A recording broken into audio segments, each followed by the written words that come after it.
Welcome to Cognitive Connections, where we're dedicated to helping you preserve and strengthen brain health at every stage of life. I'm Nandita Shrikmar, the president and founder of Cognitive Connections. As a reminder, this podcast is for informational purposes only and is not intended to provide medical advice or diagnosis. Today on the podcast with us, we have Tara Jenkins. Tara is a board certified music therapist and the founder of Harmony in Dementia, specializing in music based services, training, and caregiver support for older adults and those living with dementia. Thank you so much for joining this podcast, Ms. Jenkins. Oh, you're welcome. Thank you for inviting me to be on. I'm excited to be here today. It's an honor to have you. Thank you. So, I wanted to start with the first question, which was, how does music therapy support individuals that are living with dementia, and what makes it such a powerful tool? Sure. One of the things I love about music therapy is it gives people living with dementia a way to express themselves when words are no longer accessible. So it taps into parts of the brain that are connected to memory and emotion. And essentially, what that means is a simple song can spark joy, it can reduce anxiety, or bring someone back to a meaningful moment in their life. And what's so powerful about that is we can all hear the same song and we're going to have entirely different responses. And for somebody living with dementia, that personal connection with music can really be a lifeline. And that's one of the reasons it makes it so powerful because both the music and me as the therapist can meet my clients and those individuals exactly where they are in the moment. Yeah, I definitely agree with what you said about music being a lifeline because I think that's something that a lot of individuals with dementia or any kind of memory loss that they're facing, it's something that a lot of individuals tend to lose as they progress with the neurodegenerative disease. So the fact that music can really provide this sense of lifeline, I think is really, really key in making it such a powerful tool. Yeah, for sure. Yeah, so as a certified dementia practitioner, how do you integrate your clinical understanding of dementia also with essentially the healing power of music that you were just talking about? Yeah. For me, it's really about drawing from the evidence-based research and then pairing that with human connection. So my training and continuing education help guide me as I identify unique needs and interests of each person I'm working with. And then from there, I use music in a very intentional way. So from choosing songs to rhythms, if we're doing improvisational activities, to the types of instruments we use, all of that matches with a person's abilities and preferences. So it's not just playing music, but more about creating a space where that person can feel seen, valued, supported, and appreciated, and also where their voice can be heard in that space as well.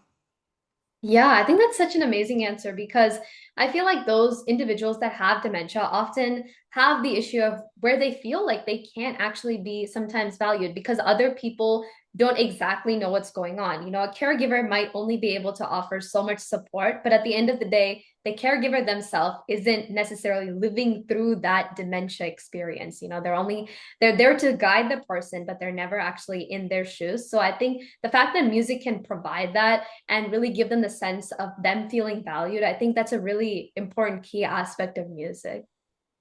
Yeah, a lot of times I think people living with dementia, their voices get quieter, and that's for a variety of reasons. Sometimes we're not listening to them. Sometimes, decisions are being made for them, choices are being taken away, autonomy is being taken away. And so I really try to focus on that when I'm working with someone to be able to give them those opportunities so they can make some of those decisions for themselves. Wow, that's amazing. So, can you walk us through what a typical music therapy session usually looks like for someone that's experiencing dementia or memory loss? Sure. The first thing I'll say is every session looks a little different depending on the person. So I'll just give some examples. For one person, it might start with singing familiar songs to spark recognition and provide comfort. For somebody else, it could be playing instruments to encourage movement and engagement. Sometimes I use music for relaxation, depending on what the client needs. in that day or in that moment. But what's consistent is that it's always client centered and flexible, both the music and my approach to adapt to the individual and not the other way around. So I really meet that person where they're at, which is what I kind of mentioned earlier. And I'll just share a quick clinical story. But there was a resident who was in distress when I was working full time at a community as a music therapist. And he was calling out and he was agitated and his facial muscles were tense and his hands were clenched. And nursing was trying to provide the support that they know how and, prescribe the PRN and all the things. And nothing was really working. They knew I worked with him. So I came over and I was able to meet him in the moment, play music that was kind of faster and louder to match where he was at. It's in music therapy called the ISO principle. And then gradually I could move him into a more desired state. So I was able to slow down the music, change the key, change the tempo, play his preferred music. And about 15 minutes or so after doing that, he started to relax his facial muscles. He started to unclench his fists, and probably about 20 to 25 minutes, he was resting comfortably with his eyes closed. So that's one specific example, but it really does vary depending on who I'm working with. Wow, that was such a cool, amazing experience and example that you just shared with us. I think it was really interesting to see how you said that one principle, ISO. Could you repeat the principle one Mhm. more time? Yeah, the ISO principle. So ISO yeah, it's principle? I don't Okay.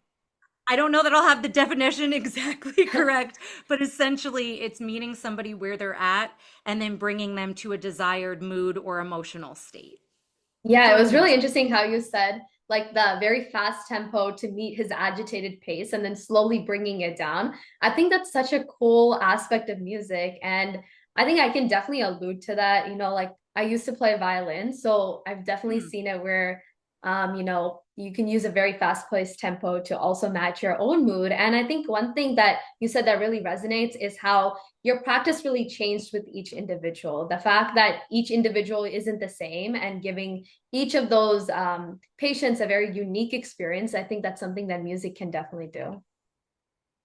Yeah, for sure. Yeah, so what kind of changes, emotional, behavior, or cognitive, have you essentially seen in clients during or after therapy sessions? Yeah, I love that question. I love to share stories and examples because I think besides seeing it in person, it's kind of what makes it come alive to understand more about what we do as music therapists. I've seen people who were withdrawn and suddenly they start singing every word to a song. I've seen people who are frustrated. And that be replaced with calm, or someone who is in a heightened state of confusion and they're able to shift to recognition when a familiar song plays. And so their mood is able to shift in that way. Sometimes it's small changes. So sometimes you'll see somebody tapping their foot or smiling. Other times it's profound, like reconnecting with a loved one through music after days of silence. And those moments are meaningful and can change completely from one moment to the next. And another clinical example that I'll share is I saw an individual client with advanced dementia, and they were mostly nonverbal. So I had actually never heard them talk in our sessions, but it was clear that music was beneficial based on their nonverbal cues. So smiling, direct eye contact, tapping toes. They would play music instruments with me with some assistance. And one day in the middle of our session, they looked at me, smiled, and said, "I'm happy." And so it's such a wonderful and powerful moment. And it's also a great example of how music can help facilitate a strong emotional response. Wow, that was so amazing what you just shared, where you said he was nonverbal at the beginning, and the fact that he went to saying I'm happy, I think I can definitely see that was a very touching moment for you. And I think it's really cool to see how music can transform someone's experience from, you said, it could be very small cues such as, the tapping foot or small senses of smiling or even being more profound. It's really interesting to see how music can benefit people very differently. It could be anywhere, again, from that very small tapping foot to something very different. So that's really cool. Thank you for sharing. Yeah, you're welcome. Yeah, so how does music tap into parts of the brain that remain accessible even in the later stages of dementia and neurodegenerative diseases? Yeah, music is centered throughout our brain. And so our neurons are constantly, they're continuing to fire until a connection is made. Musical pathways often remained engaged and somewhat accessible. And musical processing is generalized throughout our brain rather than localized in one area. So, going back to one of the examples I gave earlier, this is why someone who may no longer be able to speak can sing. And so, when I'm working with individuals where that's the case, it feels very magical because, it's just this magical, powerful moment. But there is a lot of science and research to back up why that is happening. And music engages emotion, movement, and memory all at once. And that's another reason it makes it incredibly accessible to really anyone who's living with cognitive change. Yeah, and I think one of the greatest things about music is that, it's not just people that are living with dementia that are using it, but it's people of all ages that are using it. So I kind of have a follow-up Mhm. question on that. Do you think music, if we start listening to it younger ages, do you think that could have an impact on the brain potentially, like maybe slowing down neurodegenerative diseases, or are there any connections like that potentially? Yeah, so I think that's a great question. And I am sure there's probably some research out there, none that I can quote off the top of my head. But the younger we are to expose ourselves to all different kinds of music, it's a type of mental exercise. It's great for our cognitive abilities, for our emotion, for our physical abilities. And that music can also stay with us longer as well. So it can benefit us later in life. The same thing with learning a new instrument. I always tell people it is never too late to learn an instrument, but I do think the younger you start those things, the easier it is and the more accessible it might be. And then it can also benefit you later in life as well.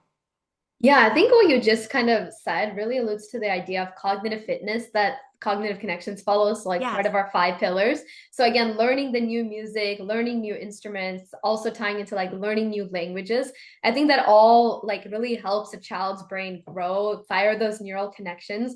And I think over time, I think like you said, it can really have a large impact on how the brain processes different informations. Maybe it's building new neural pathways and things like that. Yeah, definitely. I completely agree. So, what advice would you give to caregivers or family members who want to use music at home to essentially try to connect with their loved ones more better? I think one of the first things is to try and think about the music your loved one enjoyed during their late teens and early 20s. So there's a lot of research that supports this. That's often a sweet spot for memory recall.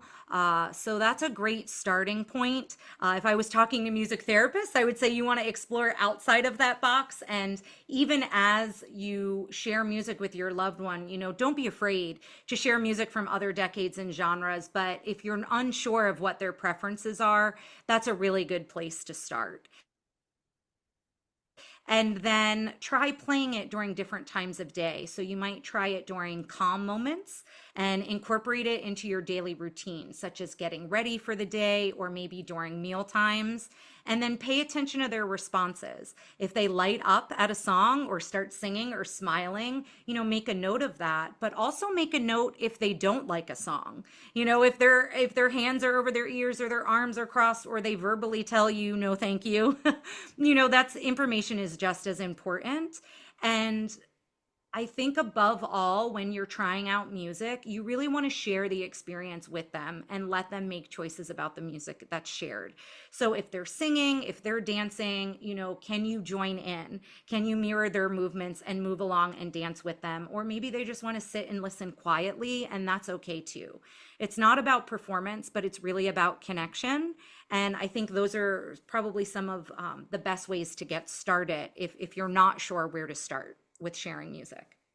Yeah, when you kind of mentioned that connection at the end, it kind of reminds me how the brain really thrives on connections and social connections. So I think especially those individuals that are facing memory loss, facing dementia and other neurodegenerative diseases, I think one issue that they face a lot is losing that aspect of social connection because they slowly start forgetting about these key memories that they've built with their loved ones. So when you're able to connect through with them back through music, dance, or things like that, I think that really allows them to also feel very in a like almost in a close-knit community.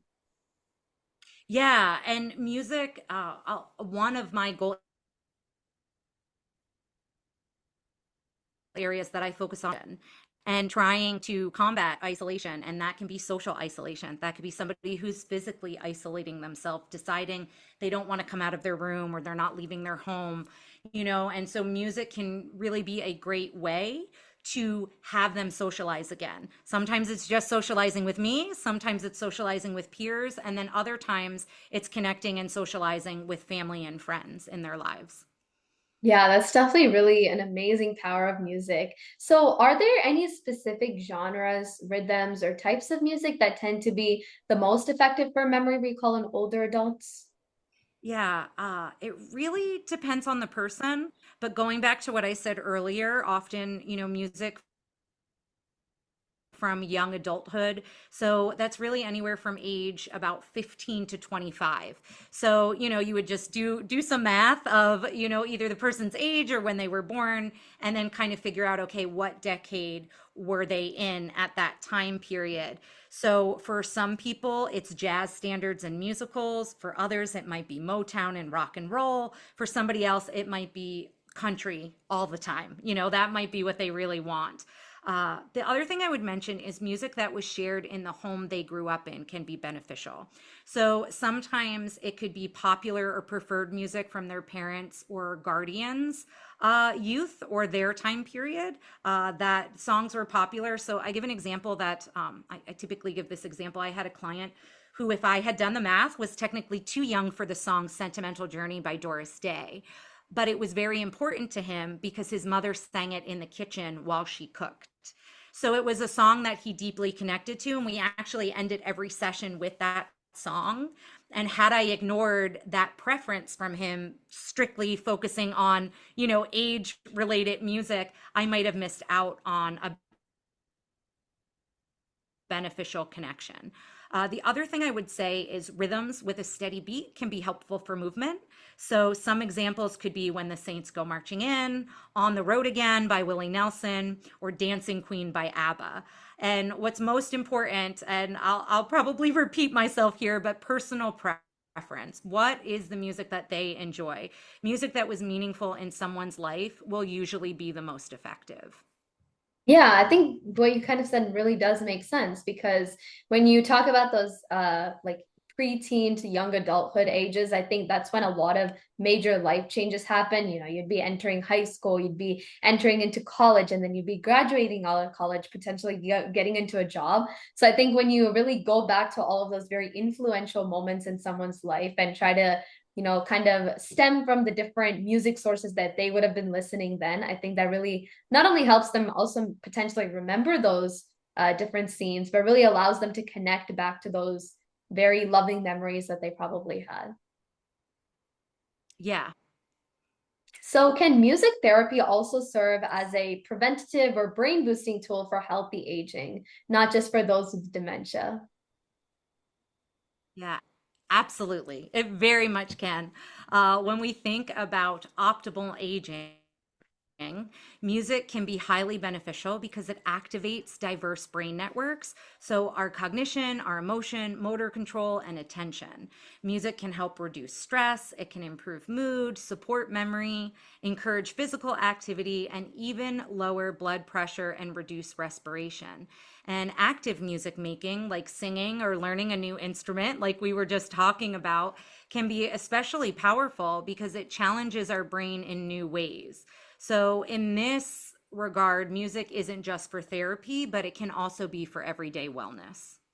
Yeah, and I think for all of our listeners, I think that's kind of like a call to action to go, try different musics. I think trying different genres also is a very good way to expand someone's not just music taste, but also understand kind of how the different neural connections are firing when you're in your brain, potentially by listening to different Mhm. genres of music as well, and how that could also have an impact in the long run. I'm not sure if there's actually any research on that. Do you know by chance? Again, I believe there is, and it's one of those things where it's like I have to go back and look. Yeah. I can't quote anything, but I am about to present on the benefits of music of mental health, and so I know I've Oh, pulled research from wow. there about specific. So there has been research done, and there continues to be research done. The more we learn about the brain, the Mhm. more researchers are getting excited to explore what that means for music in the brain. Yeah, that definitely makes sense because there's just so much to uncover with the brain. It's just a complete mystery to us Yeah. still. So, what are some of the challenges and rewards that you've experienced as a practitioner within this music and dementia field? Yeah, I think probably two of the biggest or primary challenges in working within dementia care as a music therapist are navigating systems where music therapy isn't always fully understood or prioritized, and then also facing funding challenges. So sometimes people see the potential of music therapy, but they might not have the budget to support ongoing services. And, for me, what I love about it is the work itself is very fulfilling. And so I get to impact the lives of so many people on a day to day basis, from, seeing someone's face light up to a song that they enjoy, to watching a caregiver reconnect with their loved one, or just knowing that I helped bring peace during a difficult moment. So I find a lot of joy in the work I do. And then those are probably my two biggest challenges, is funding, and then people maybe not realizing how big of a benefit music therapy can have. Yeah, and I think for the people that may not understand at the beginning the benefits of music therapy, I think once people do try it, I feel like they would definitely be coming back for more and more sessions and are more inclined to keep trying this very beneficial music therapy, and not in just for dementia, but also for general wellness, like we were talking about before. Yeah, I always say to really understand it, you have to kind of see it or witness it. And I Mhm. think when you're a part of a session, whether it's a group or an individual session, then you can really understand all that we can accomplish as music therapists with clients. Yeah, that's for sure. So, how can communities and care facilities essentially better integrate music therapy into their dementia care programs? I think it really starts with recognizing that music can be more than entertainment. It really can be essential for quality of life and care. And so communities can integrate music therapy by hiring board certified music therapists who can offer regular programming, as well as training for staff on how they can use music in meaningful ways. And community organizations can also bring music therapy as part of caregiver support, memory cafes, different wellness programs in the community. The more we can weave music into everyday care, the more people can benefit. And so I've done trainings specifically for caregivers on how they can use music for themselves in self care. I've also done trainings on how they can use music in a meaningful way with someone they're caring for who's living with dementia. And then, of course, I provide lots of different types of clinical services in the community as well. Yeah, I definitely think slowly and certainly essentially implementing these different music devices and music memory techniques that we can implement into our dementia care programs, I think that can be really beneficial, not just in maybe senior centers, but also for those living with neurodegenerative diseases. So, if you could leave our listeners with one powerful message about music, memory, and brain health, what would it be? Oh, I think I would say that music is much more than background noise. And going back to what we said at the top, it is truly a lifeline. So, whether you're living with dementia or you're caring for a loved one or simply wanting to use it for yourself, music has the power to bring joy, to spark connection, and support your mental health. And even in some of our most challenging moments, music can remind us of who we are, and it can also connect us in ways that words alone cannot. Wow, yes, I definitely agree with almost everything, every single thing that you've said about music therapy. It's just so amazing to learn about how powerful such a simple tool can be. Like, who would have thought that music can have such a great impact on the brain? Because it's something that we use every day. Sometimes I feel like we take it for granted that we have, Spotify or, YouTube music, just like on Yeah. like a click of our phone. But the fact that it can have such a profound impact on the brain is just absolutely mind blowing. Yeah, I totally agree, and I think, we're all, using music as therapy to some degree. But I will say, as a music therapist, we are trained to use it very intentionally. But I do think Yeah. music is accessible to all of us, and that's one of the real benefits of technology is making music more accessible to everyone. I think is very important because it can benefit us in so many different ways. Yeah, I just wanted to say thank you so much for taking the time to be on the Cognitive Connection podcast. It was just truly amazing to learn about your work and the profound impact you have created on so many different individuals. Oh, you're welcome. And thanks again for inviting me. This has been great to spend some time with you today. Yeah, thank you. It was truly an honor to have you on the podcast. And to everyone, thank you so much for listening today to the Cognitive Connections podcast. And remember to keep your brain healthy and see you next time.